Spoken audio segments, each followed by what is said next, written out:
విను neat paper leak అయింది, ఇదేం కొత్త ఏం కాదు. ముందు కూడా లీక్ అయింది, అనేక పేపర్ లీక్ అయినాయి. కొంతమంది మంత్రులు కూడా ఏమన్నారంటే లీక్ అవడం సర్వసాధారణం అని చెప్పే స్టేట్ మినిస్టర్స్ని కూడా చూసాం. ఓకే, వాళ్ళకి చదువు సంఖ్య లేదు కాబట్టి అలా అని ఉంటారు.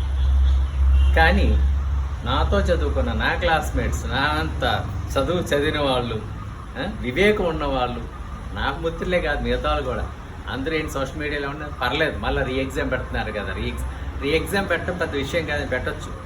కానీ ఈ యొక్క అటెంప్ట్లో పాస్ అవ్వే విద్యార్థి నెక్స్ట్ టైం పాస్ అవుతాడని గ్యారంటీ లేదు. వాడి జీవితం జీరో అయిపోతుంది. పేరెంట్స్ ఆలోచించండి.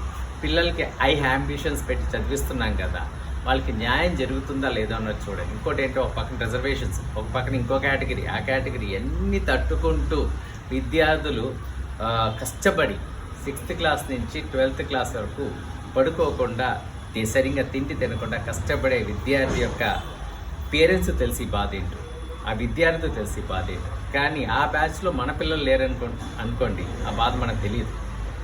మన పిల్లలు ఆ బ్యాచ్లో లేకపోతే ఆ బాధ తెలియదు. ఆ బ్యాచ్లో మన పిల్లలు ఉంటేనే తెలుస్తుంది.